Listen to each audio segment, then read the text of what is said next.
視聴ありがとうございます。ひでパパチャンネルのひでパパです。今回は急遽以前から入手していたエコフローウェーブ2の検証動画をお送りします。あっという間に夏になり、車中泊に出かけようとも思いましたが、実際どれぐらい冷えるのかわからなかったため検証してみました。紹介動画は多数あると思いますが、数値を中心にお伝えできればと思います。まずは設置状態はこんな感じです。センターコンソールを外し、木材で土台を作り、ベルトで固定しています。ウェーブ2には吸気と排気のダクトがあります。窓に設置するために断熱材を使って作成しました。上部には隙間を埋めるためクッションテープを貼り、下の部分は窓ガラス用に溝を掘っています。このように窓にはめ、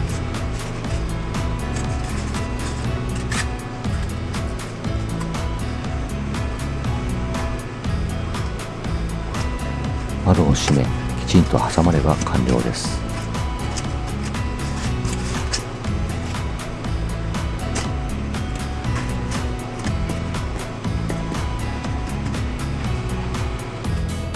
ドレーンホースは急遽このように通してペットボトルにつなげています。エコフロー2の冷房は内部熱を利用して出ないようになっていますが、今回は自動排出を使用し、水が排出されるモードで検証します。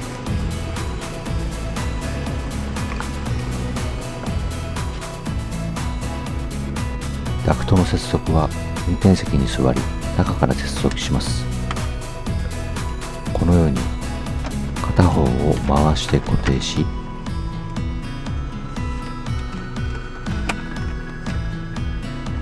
ダクトを伸ばして窓の断熱材の隙間から外に出していきます。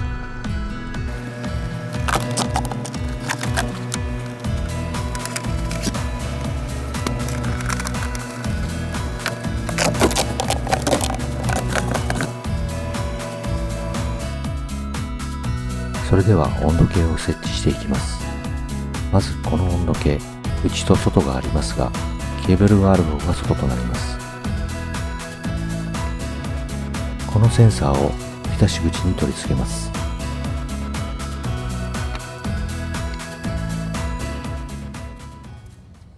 吹き出し口の向きが変わらないように固定します。一つ目のセンサーは吹き出し口に、2つ目のセンサーはその周辺に置いてあります。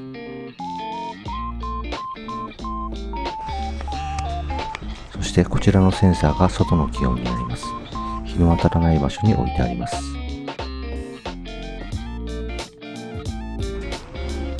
そして3つ目のセンサーが車内中央部に置いてあります。これで準備完了です。エコフローウェーブ2はアプリでも操作ができます。今回は家の庭の外部電源から直接電気を取っているので、マックスパワーで実験をしてみたいと思います。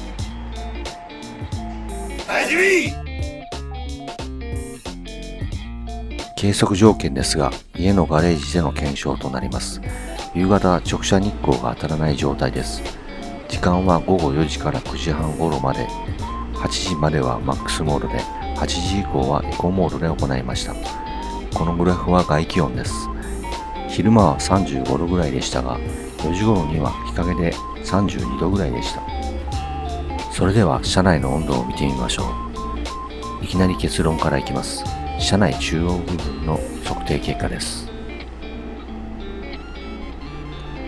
このような結果になりました。まず開始時の温度が35度ぐらい、最低温度は 23.7 度でしたが、車内が寒くなってきたのでエコモードに切り替えました。最初の1時間で約5度、その後は1時間に2度ずつぐらい温度が下がっています。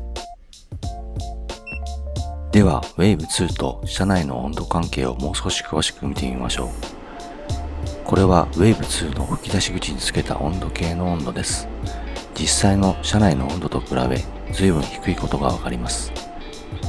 最初の1時間で急速に温度が下がり、その後は徐々に下がっていきます。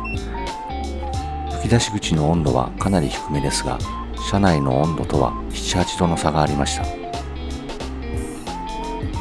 そそして次がアプリ内の吹き出し口の温度です。先ほどのオレンジ色の実測データよりさらに低い温度です。途中数値が変わらなかったり少し不安定な結果となりましたが、吹き出し口実測データより5度ほど低いです。アプリを使用して温度を確認する場合は実際の吹き出し口から出ている温度との差があるので注意です。続いてより吹き出し口に近いところの温度です。車内は扇風機をつけて空気を回していましたが、やはり前後の温度差があります。続いてアプリ上の周辺温度ですが、これも実際のデータとの差があります。アプリで見る場合は実際は少し高めと思った方がいいでしょう。途中グラフがクロスしていますが、これはアプリ上でデータがうまく更新されていなかったためだと思います。以上を踏まえ、この結果から言えることは、32度くらいで直射日光が当たらなければ2時間ほどで快適温度まで冷える。ただしアプリ上の温度は吹き出し口で5度、周辺温度で2度ぐらいの実測との差があるので注意です。消費電力はマックスモードで500から 600Wh、エコモードだと温度が上がると消費電力が上がり、数十 Wh から 500Wh を繰り返していました。ポータブル電源で試していないので何時間使えるかわかりませんが、最初はパワーモードで、その後エコモードにすればなんとか持つかもしれません。しかし夏場は電源が確保できるところが良さそうです。ちなみにこの後朝まで過ごしましたが、夜中暑くて起きることはありませんでした。車内の湿度は低めでしたが、翌朝2リットルのペットボトルが満タンになっていました。もっと大きなタンクが必要です。